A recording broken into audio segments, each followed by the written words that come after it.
Good morning, Hank. It's Tuesday, and I have strep throat, which I rate 0 out of 10, not recommended. So your video about the political situation in Brazil made me think about the political situation here in the United States, specifically the tortuously long Kafkaesque process through which the two major political parties in the United States determine their nominees for president. Delving deeply into the whole sordid affair would take like a month, so today we're just going to look at one state, Missouri. Last week, the people of Missouri voted in their presidential primaries, and on the Republican side, Donald Trump beat Ted Cruz statewide by about 0.19%. And on the Democratic side, Hillary Clinton beat Bernie Sanders by a similar margin. But what actually matters for becoming your party's nominee is not how many votes you get, but how many delegates are pledged to you, because the nominees are not actually chosen by voters. They are chosen by delegates at the party's national conventions in July. The Republicans are meeting in Cleveland, the Democrats in Philadelphia. On the Republican side, there will be 2,473 of these delegates voting at the convention, and on the Democratic side, there will be 4,765-ish. It depends a little bit on if anybody dies. Right, so despite only winning the statewide primary by 0.2%, Hillary Clinton emerged from Missouri with 47 delegates to Bernie Sanders' 35. In fact, she would have won more delegates than Sanders even if she lost by 0.2%, because the Missouri Democratic Party has named 13 so-called superdelegates who can support whomever they want at the convention, and most of them have endorsed Clinton. Missouri's superdelegates include the state's governor, Jay Nixon, Senator Claire McCaskill, and like other prominent members of the state's Democratic Party. Then there are the 71 delegates who actually represent Missouri's Democratic primary voters. By state party rule, their votes are split proportionately according to the results, so if Clinton had gotten 100% of the vote, she would have gotten all 71 delegates, but she just barely beat Sanders, so instead she got 36 delegates to his 35. This year in Missouri, there were about 8,800 Democratic votes for each of these 71 pledged delegates, which means that at the party's convention in Philadelphia, Governor Jay Nixon will have, around 8,800 times more power than the average Democratic voter in Missouri, and not to belabor the obvious or anything,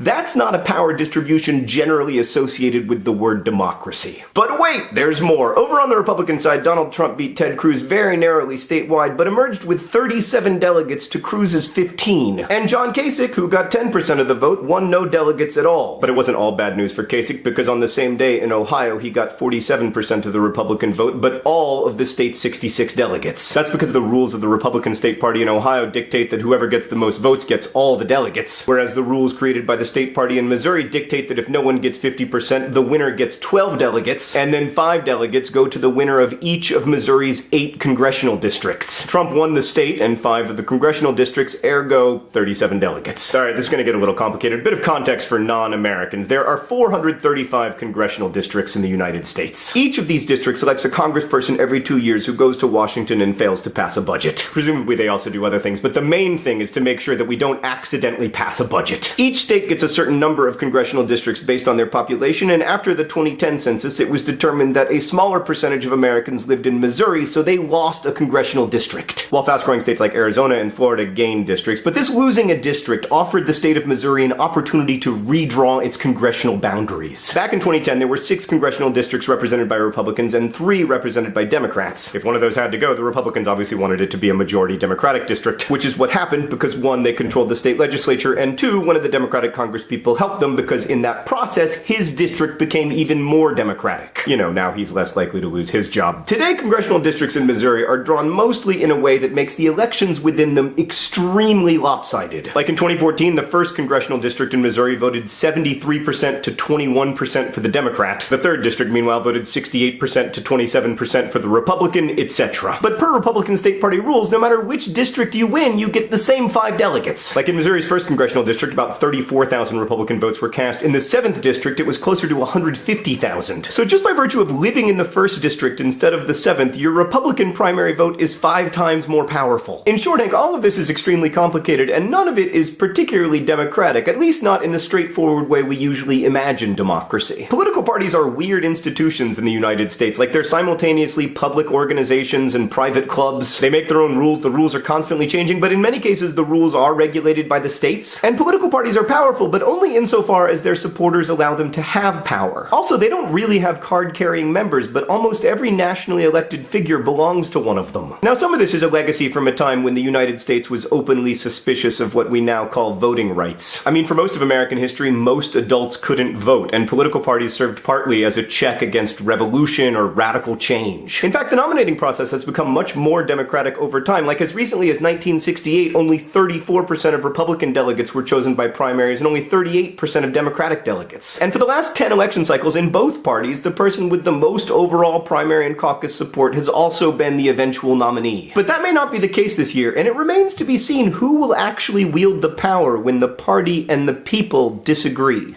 Hank, I'll see you on Friday.